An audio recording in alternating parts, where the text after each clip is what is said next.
الحمد لله رب العالمين والصلاة والسلام على من كان نبيا وآدم بين الماء والطين وعلى آله وأصحابه أجمعين. أما بعد فأعوذ بالله من الشيطان الرجيم. بسم الله الرحمن الرحيم. وإذا جاءك الذين يؤمنون بآياتنا فقل سلام عليكم كتب ربكم على نفسه الرحمة أنه من عمل منكم سوءا بجهالة ثم تاب من بعده وأصلح فأنه غفور رحيم. آمنت بالله صدق الله العظيم وصدق رسوله النبي الكريم ونحن على ذلك لمن الشاهدين والشاكرين والحمد لله رب العالمين. قال الله تبارك وتعالى في شان وعظمة حبيبه الكريم إن الله وملائكته يصلون على النبي يا أيها الذين آمنوا صلوا عليه وسلموا تسليما. اللهم صل وسلم وبارك على سيدنا ومولانا محمد صلى الله تعالى عليه وسلم قرة عين بك يا رسول الله صلى الله تعالى عليه وسلم طب القلوب ودوائها وعافية الأبدان وشفائها ونور الأبصار وضيائها وآله وصحبه دائما أبدا. معزز سامعین اکرام، مختصراً خطبہ مسنونہ کے بعد السلام علیکم ورحمۃ اللہ وبرکاتہ. آیت کریمہ کے متعلق گفتگو کا سلسلہ دراز کیا جائے اس سے قبل اللہ کی بارگاہ میں دعا کر لیں کہ مالک و مولا مجھ حقیر و فقیر کو حق کہنے کی توفیق عطا فرمائے، ہم سبوں کو حق قبول کرنے کی اور اس پر عمل کرنے کی توفیق عطا فرمائے. قال رسول اللہ صلی اللہ تعالی علیہ وآلہ وسلم من صلی علی فی یوم 50 مرہ صافحتہ یوم القیامہ. فرمانے آخری نبی رسول ہاشمی صلی اللہ علیہ وآلہ وسلم جو مجھ پر دن میں 50 بار درود پاک پڑھے قیامت کے دن میں اس سے ہاتھ ملاؤں گا. ازل کے دن سے میرے مصطفیٰ کے چرچے ہیں، تمام دہر پہ رحمت درود پاک سے ہے. بروز حشر وہ ہوگا نبی کی قربت میں جہاں میں جس کو بھی الفت درود پاک سے ہے. تو درود شریف کا نذرانہ بانداز غلامانہ پوری ایمانداری کے ساتھ پیش کر لیں، پڑھیں. اللہم صلی علی سیدنا و مولانا محمد قرۃ عین بک یا رسول اللہ صلی اللہ علیہ وسلم عدد ما فی علم اللہ صلاۃ دائمۃ بدوام ملک اللہ. اللہ پاک قرآن کریم میں فرماتا ہے وَإِذَا جَاءَكَ الَّذِينَ يُؤْمِنُونَ بِآيَاتِنَا فَقُلْ سَلَامٌ عَلَيْكُمْ كَتَبَ رَبُّكُمْ عَلَى نَفْسِهِ الرَّحْمَةَ أَنَّهُ مَنْ عَمِلَ مِنْكُمْ سُوءًا بِجَهَالَةٍ ثُمَّ تَابَ مِنْ بَعْدِهِ وَأَصْلَحَ فَإِنَّهُ غَفُورٌ رَحِيمٌ.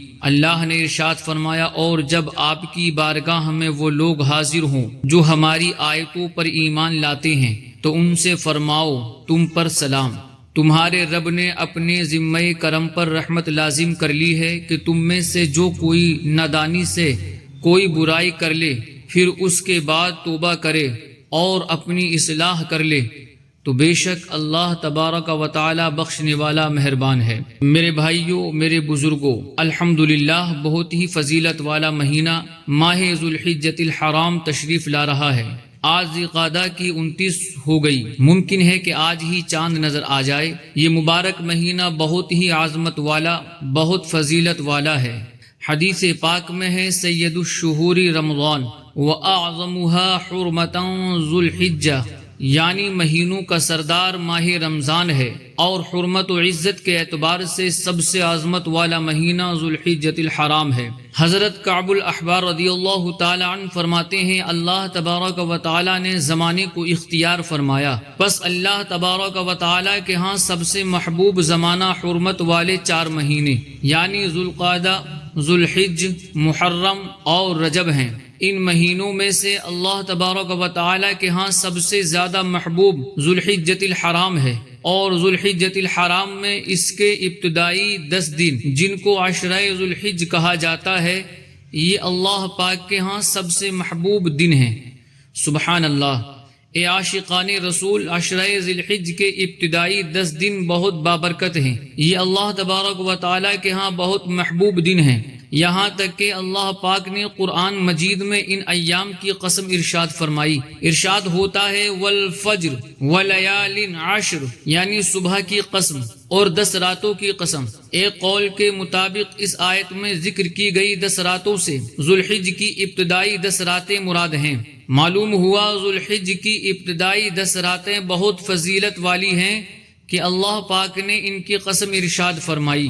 حدیث شریف میں ہے العمل فیہن یضاعف 700 ضعف، ان 10 دنوں میں نیکی کا ثواب 700 گنا بڑھا دیا جاتا ہے۔ ترمذی شریف کی روایت میں ہے نبی اکرم نور مجسم صلی اللہ علیہ وسلم نے فرمایا ما من ایام احب الی اللہ ان یتعبد له فیها من 10 ذی الحجہ، یعنی 10 ذی الحج میں عبادت کرنا اللہ پاک کے ہاں عام دنوں کی نسبت زیادہ محبوب ہے۔ یعدل صیام کل یوم منها بصیام سنہ، ان دنوں میں ایک دن کا روزہ 1 سال کے روزوں کے برابر ہے۔ وقیام کل لیلۃ منها بقیام لیلۃ القدر، اور ان دنوں کی ہر رات کا قیام یعنی جاگ کر عبادت کرنا شب قدر کے قیام کے برابر ہے۔ سبحان اللہ، عاشقان رسول، غور فرمائیے کیسے پیارے اور فضیلت والے دن ہیں، کیسی عظیم راتیں ہیں۔ ان دنوں میں ایک نیکی کا ثواب 700 گنا بڑھا دیا جاتا ہے۔ ان دنوں میں نیکی کرنا افضل نیکی ہے۔ ان دنوں میں ایک دن کا روزہ رکھنا 1 سال کے روزوں کے برابر ہے۔ ان دنوں کی راتوں میں قیام کرنا یعنی رات کو جاگ کر عبادت کرنا شب قدر میں عبادت کرنے کے برابر ہے۔ اللہ تبارک و تعالی ہمیں اس مبارک مہینے کی ان بابرکت دنوں کی خوب قدر کرنے، ان میں زیادہ سے زیادہ نیکیاں کرنے، تلاوت کرنے، درود پڑھنے اور اللہ تبارک و تعالی کا ذکر کرنے، نوافل پڑھنے اور دیگر نیک کاموں کی توفیق نصیب فرمائے، آمین بجاہ خاتم النبیین صلی اللہ علیہ وسلم۔ میرے بزرگوں اور میرے بھائیوں، ہم نے ابتدا میں پارہ 7 سورہ انعام کی آیت نمبر 54 سننے کی سعادت حاصل کی۔ بہت ایمان افروز آیت کریمہ ہے۔ وہ خوش نصیب جو رسول ذیشان مکی مدنی سلطان صلی اللہ علیہ وآلہ وسلم کی خدمت میں حاضر ہوتے ہیں۔ اس آیت مقدسہ میں ان خوش بختوں کو ملنے والے انعامات کا ذکر کیا گیا ہے۔ ویسے محبوب ذیشان صلی اللہ علیہ وآلہ وسلم کی عطائیں تو الحمدللہ ہر وقت جاری ہیں، ہر ایک کو مل رہی ہیں۔ سیدی اعلیٰ حضرت امام اہل سنت فرماتے ہیں لا ورب العرش، جس کو جو ملا ان سے ملا، بڑھتی ہے کونین میں نعمت رسول اللہ کی، عرش حق ہے مسند رفعت رسول اللہ کی، دیکھنی ہے حشر میں عزت رسول اللہ کی، دیکھنی ہے حشر میں عزت رسول اللہ کی۔ حدیث شریف میں ہے انما انا قاسم واللہ یعطی، یعنی میں بانٹنے والا ہوں، اللہ تبارک و تعالی عطا فرمانے والا ہے۔ اسی حدیث پاک کی طرف اشارہ کرتے ہوئے امام اہل سنت فرما رہے ہیں عرش اعظم کے رب کی قسم، جس کو جو بھی ملا محبوب ذیشان صلی اللہ علیہ وآلہ وسلم ہی سے ملا ہے۔ دونوں جہانوں میں جو نعمتیں تقسیم ہو رہی ہیں ہمارے آقا دو جہاں کے داتا صلی اللہ علیہ وسلم ہی کا صدقہ ہے۔ یہ تو وہ نعمتیں ہیں جو ہر ایک کو مل رہی ہیں۔ پھر جو بارگاہ رسالت میں حاضر ہو جاتا ہے اس کے متعلق دستور یہ ہے کہ ان کی عطاؤں میں بالکل کمی نہیں ہے۔ جو جاتا ہے اپنے ظرف برتن کے مطابق انعام پاتا ہے۔ کسی عاشق نے کہا تھا کوئی منصور کوئی بن کے غزالی آئے، ان کے دربار سے ہو کر جو سوالی آئے، یعنی رسول ذیشان صلی اللہ علیہ وآلہ وسلم کا دربار وہ ہے کہ وہاں منصور جائے تو امام منصور بن کر لوٹتے ہیں، محمد بن محمد جائیں تو امام محمد غزالی بن کر لوٹتے ہیں، حسن سنجری جائیں تو خواجہ معین الدین چشتی بن کر کے لوٹتے ہیں، احمد رضا جائیں تو امام اہل سنت بن کر آتے ہیں۔ غرض جس کا جتنا ظرف ہے، جتنا برتن ہے، اتنی عطائیں لیتا ہے، اپنی جھولی بھر کر ہی لوٹتا ہے۔ یہ وہ عطائیں ہیں کہ جو ظرف کے مطابق ملتی ہیں۔ اس کے ساتھ ساتھ بہت ساری عطائیں وہ ہیں کہ جو بھی جائے اس کو وہ ملتی ہیں۔ اس میں افراد کی تقسیم نہیں، وقت کا غوث جائے اسے بھی وہ انعام ملیں گے، انتہائی گنہگار جائے اسے بھی وہ انعام ملیں گے، امیر جائے، غریب جائے، فقیر جائے، رئیس جائے، بادشاہ ہو یا غلام، جو دربار رسالت میں پہنچ جاتا ہے وہ انعام ضرور پاتا ہے۔ یہ جو انعامات ہیں جو دربار رسالت سے ہر ایک کو ملتے ہیں، ان انعامات میں سے چند ایک کا آیت کریمہ میں ذکر کیا گیا۔ اللہ پاک فرماتا ہے وَإِذَا جَاءَكَ، اور جب آپ کی بارگاہ میں وہ لوگ حاضر ہوں، کون لوگ؟ الَّذِينَ يُؤْمِنُونَ بِآيَاتِنَا، یعنی جو ہماری آیتوں پر ایمان لاتے ہیں، یعنی آنے والا مومن ہو، کافر نہ ہو، عاشق رسول ہو، منافق نہ ہو، جس کے عقیدے سچے ہوں، نہ پیارے آقا مکی مدنی مصطفیٰ صلی اللہ علیہ وسلم کا گستاخ ہو، نہ صحابہ کرام کا گستاخ ہو، نہ اولیاء کرام کی بے ادبی کرنے والا ہو، جتنے اسلامی عقیدے ہیں سب کو ماننے والا ہو، وہ جب بارگاہ رسالت میں حاضر ہو تو کیا ملے گا؟ فرمایا فقل، تم ان سے فرما دو، یعنی اے محبوب صلی اللہ علیہ وآلہ وسلم، جو بھی آپ کا سچا غلام آ جائے اسے فرمائیے سلام علیکم، تم پر سلام۔ یہ پہلا انعام ہے۔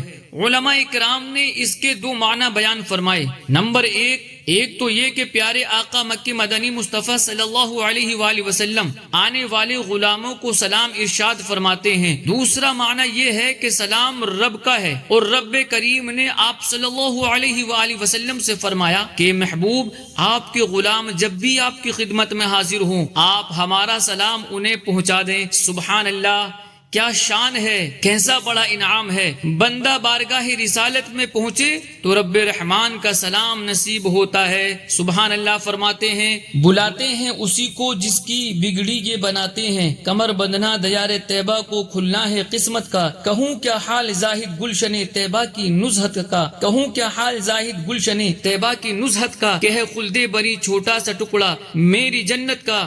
حسن سرکار طیبہ کا عجب دربار عالی ہے، حسن سرکار طیبہ کا عجب دربار عالی ہے، در دولت پہ ایک میلہ لگا ہے اہل حاجت کا، در دولت پہ ایک میلہ لگا ہے اہل حاجت۔ یعنی مدینے کا بلاوا ملتا ہی اس کو ہے جس کی بگڑی بات سورنی ہوتی ہے۔ جب آدمی نے سفر مدینہ کی تیاری کر لی سمجھ لو قسمت کھل گئی ہے۔ سبحان اللہ میرے عزیزو، یہ پہلا انعام تھا۔ اللہ تبارک و تعالی مزید فرماتا ہے کتب ربکم علی نفسہ الرحمہ، یعنی تمہارے رب نے اپنے ذمہ کرم پر رحمت لازم کر لی ہے۔ یہ دوسرا انعام ہے کہ جب بندہ بارگاہ رسالت میں پہنچتا ہے تو اسے خوشخبری سنائی جاتی ہے کہ اللہ تبارک و تعالی نے رحمت کو اپنے ذمہ کرم پر لازم فرما لیا ہے۔ انہ من عمل منکم سوءا بجہالۃ ثم تاب من بعدہ واصلح فانہ غفور رحیم، یعنی کہ تم میں سے جو کوئی نادانی سے کوئی برائی کر لے پھر اس کے بعد توبہ کرے اور اپنی اصلاح کر لے تو بے شک اللہ تبارک و تعالی بخشنے والا مہربان ہے۔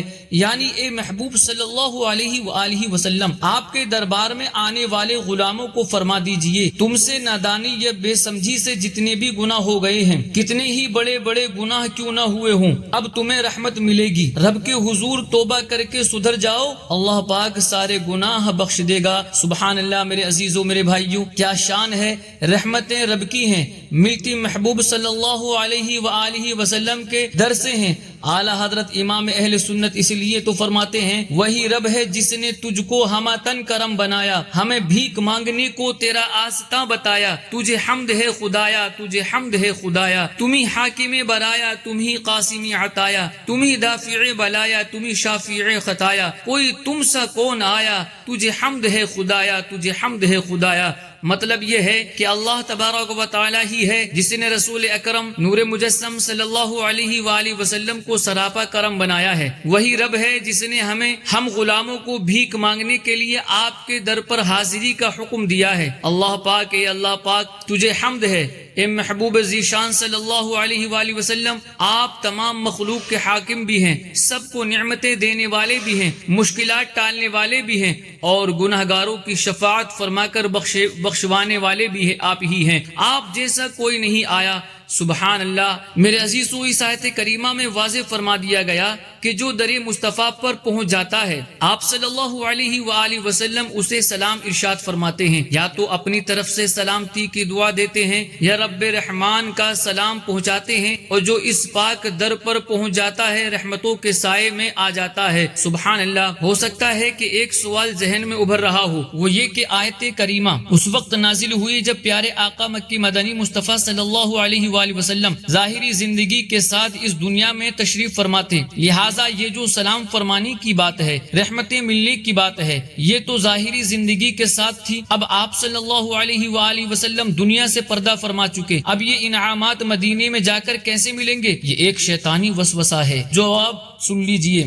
اس کا آنسر و جواب یہ ہے۔ اول تو دیکھیے کہ آیت کریمہ میں وقت اور زمانے کی کوئی قید نہیں ہے۔ یہ نہیں فرمایا گیا کہ اے محبوب جو آپ کی ظاہری زندگی میں آئے تو اسے سلام فرمائیے، یا 50 سال تک یہ قانون ہے، یا آئندہ 100 سال کے اندر اندر یہ قانون ہے، پھر یہ انعامات بند ہو جائیں گے۔ جب آیت کریمہ میں ایسی کوئی قید نہیں لگائی گئی تو ہم اپنی طرف سے ایسی قیودات کیسے لگا سکتے ہیں؟ ہرگز نہیں لگا سکتے۔ دوسرے نمبر پر ایک حدیث پاک سنیے، انشاءاللہ تبارک و تعالی پورا مسئلہ ہی حل ہو جائے گا۔ رسول ذیشان مکی مدنی سلطان صلی اللہ علیہ وسلم نے فرمایا، من زار قبری بعد موتی کان کمن زارنی فی حیاتی، یعنی جس نے میرے وصال ظاہری کے بعد میرے مزار پر حاضری دی وہ ایسے ہے گویا اس نے میری زندگی میں میری زیارت کی۔ سبحان اللہ، معلوم ہوا جو روزہ پر نور پر حاضری دیتا ہے وہ ایسا ہی ہے جیسے پیارے نبی رسول ہاشمی صلی اللہ علیہ وآلہ وسلم کی زندگی مبارک میں آپ کی خدمت عالیہ میں حاضر ہوا ہے۔ اور رب فرماتا ہے، اے محبوب جو غلام سچا پکا مسلمان آپ کی خدمت میں آ جائے اسے سلام بھی پہنچا دیجئے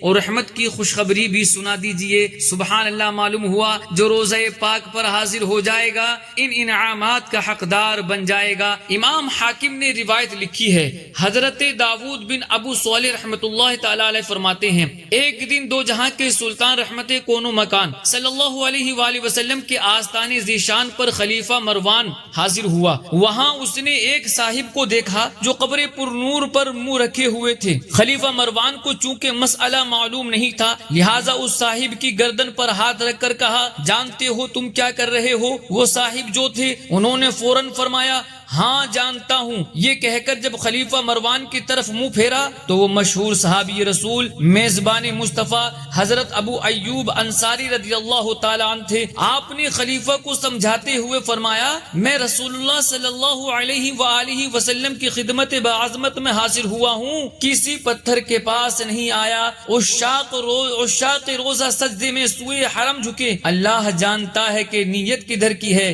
بھینی سہانی صبح میں ٹھنڈک جگر کی ہے، کلیاں کھلی دلوں کی ہوا یہ کدھر کی ہے۔ یعنی جیسے رسول اکرم نور مجسم صلی اللہ علیہ وسلم نے تقریباً 17 مہینے مسجد اقصی کی طرف رخ کر کے نماز پڑھی، مگر دل یہ چاہتا تھا کہ کعبے کو قبلہ بنایا جائے، چنانچہ اللہ تبارک و تعالی نے کعبے کو قبلہ بنانے کا حکم دے دیا۔ یوں ہی جو روزہ پر نور کے عاشق ہیں ان کے دل کی تمنا تو یہ ہے کہ روزہ پاک نماز کا قبلہ ہو، مگر شریعت نے کعبے ہی کو قبلہ بنایا ہے لہٰذا ادھر ہی رخ کر کے سجدہ کرتے ہیں۔ سبحان اللہ، میرے عزیزوں، میرے بھائیوں، میرے بزرگوں، معلوم ہوا صحابہ اکرام علیہم الرضوان کا بھی یہی عقیدہ تھا کہ روزہ مصطفیٰ پر حاضری ایسے نہیں ہے جیسے ہم اپنے فوت شدہ والدین وغیرہ کی قبر پر جاتے ہیں۔ اللہ تبارک و تعالی کے فضل سے محبوب ذیشان مکی مدنی سلطان صلی اللہ علیہ وسلم اپنے مزار پاک میں دنیاوی زندگی کے ساتھ زندہ ہیں۔ جیسے ظاہری زندگی مبارک میں سلام سنتے بھی تھے، جواب بھی ارشاد فرماتے تھے، یوں ہی اب بھی سلام سنتے بھی ہیں اور جواب بھی ارشاد فرماتے ہیں۔ یہ تو باقاعدہ حدیث پاک میں ارشاد ہوا۔ خلاصہ حاضر کر رہا ہوں، صحابہ اکرام علیہم الرضوان نے عرض کیا، یا رسول اللہ صلی اللہ علیہ وسلم ہم درود پڑھتے ہیں، آپ تک پہنچتا ہے، جب آپ مزار پاک میں تشریف فرما ہوں گے تب درود کیسے پہنچے گا؟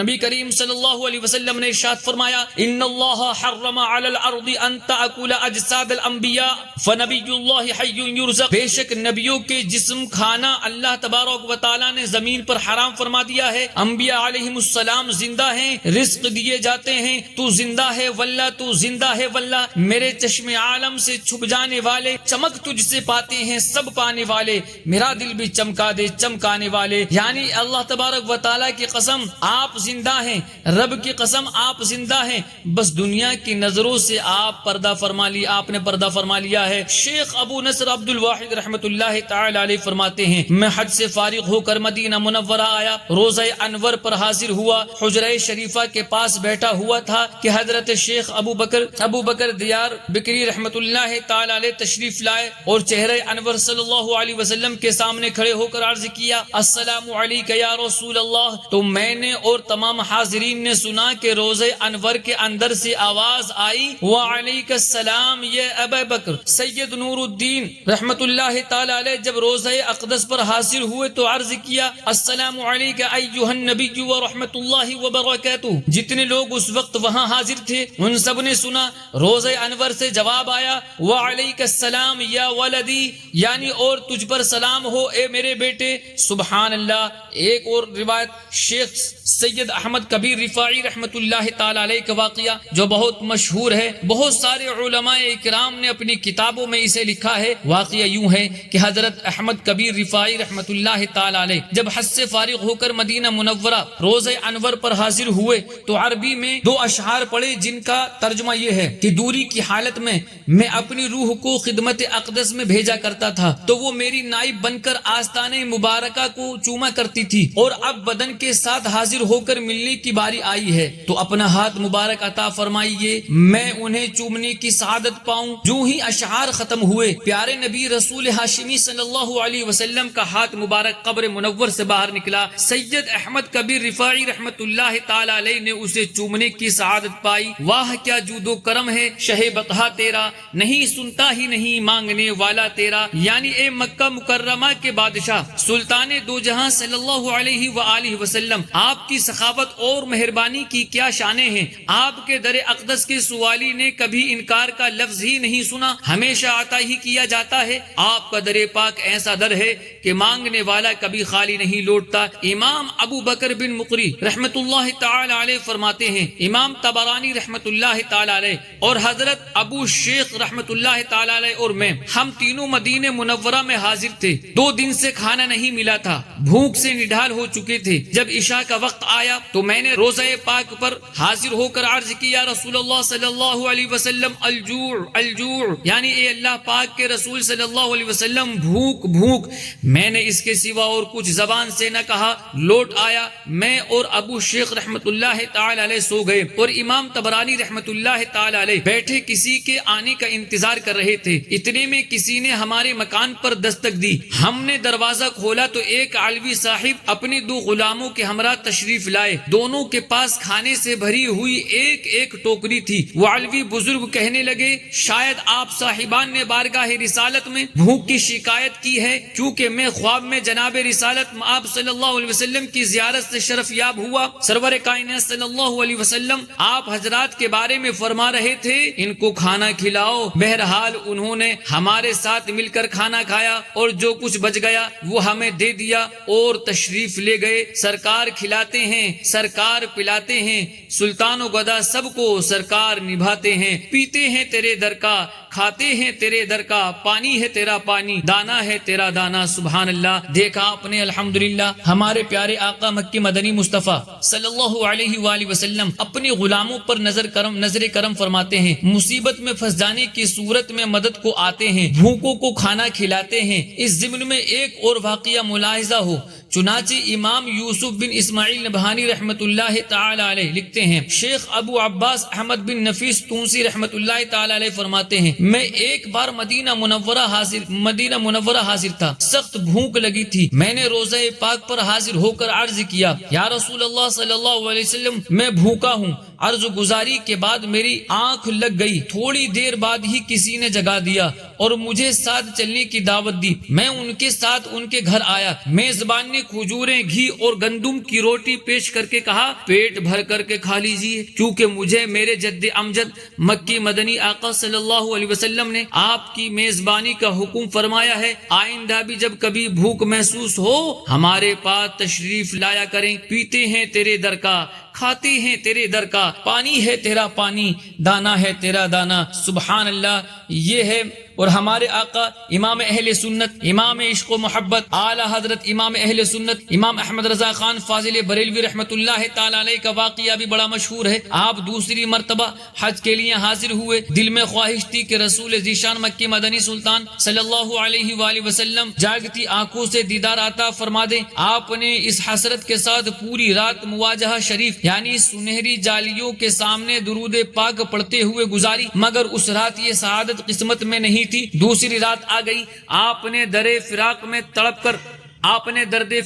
تڑپ کر یہ نعت شریف لکھی، وہ سوئے لال ازار پھرتے ہیں تیرے دن اے بہار پھرتے ہیں۔ اس نعت کے آخری شعر میں آپ نے کہا، کوئی کیوں پوچھے تیری بات رضا، تجھ سے شیدا ہزار پھرتے ہیں۔ آپ نے عاجزی کرتے ہوئے شیدا کی جگہ اپنے لیے کتے کا لفظ استعمال فرمایا، بس یہ عاجزی کرنے کی دیر تھی، اس وقت وہ پردے اٹھ گئے۔ محبوب ذیشان مکی مدنی سلطان صلی اللہ علیہ وسلم نے جاگتی آنکھوں سے آپ کو اپنا دیدار عطا فرما دیا۔ شربت دید نے اور آگ لگا دی دل میں، تپش دل کو بڑھایا ہے بجھانے نہ دیا۔ اب کہاں جائے گا نقشہ تیرا میرے دل سے، تہ میں رکھا ہے اسے دل نے گمانے نہ دیا۔ سجدہ کرتا جو مجھے اس کی اجازت ہوتی، کیا کروں اذن مجھے اس کا خدا نے نہ دیا۔ میرے عزیزو، خلاصہ کلام یہ ہے کہ جو بھی غلام مصطفیٰ سچا پکا مسلمان، عاشق رسول پیارے آقا مکی مدنی مصطفیٰ صلی اللہ علیہ وآلہ وسلم کی خدمت میں حاضری کی سعادت پاتا ہے، اسے یہ دو انعامات ملتے ہیں۔ نمبر ایک، پیارے آقا مکی مدنی مصطفیٰ صلی اللہ علیہ وآلہ وسلم اسے سلامتی کی دعا ارشاد فرماتے ہیں، خوش قسمت اس سلام کو سن بھی لیتے ہیں۔ نمبر دو، دوسرا انعام یہ کہ اسے رحمت کی خوشخبری سنائی جاتی ہے۔ کاش اللہ تبارک و تعالی ہمیں بھی نصیب کرے، بار بار مدینہ پاک حاضری کی سعادت نصیب ہوتی رہے۔ اللہ پاک توفیق بخشے، آمین، بجاہ خاتم النبیین صلی اللہ علیہ وآلہ وسلم۔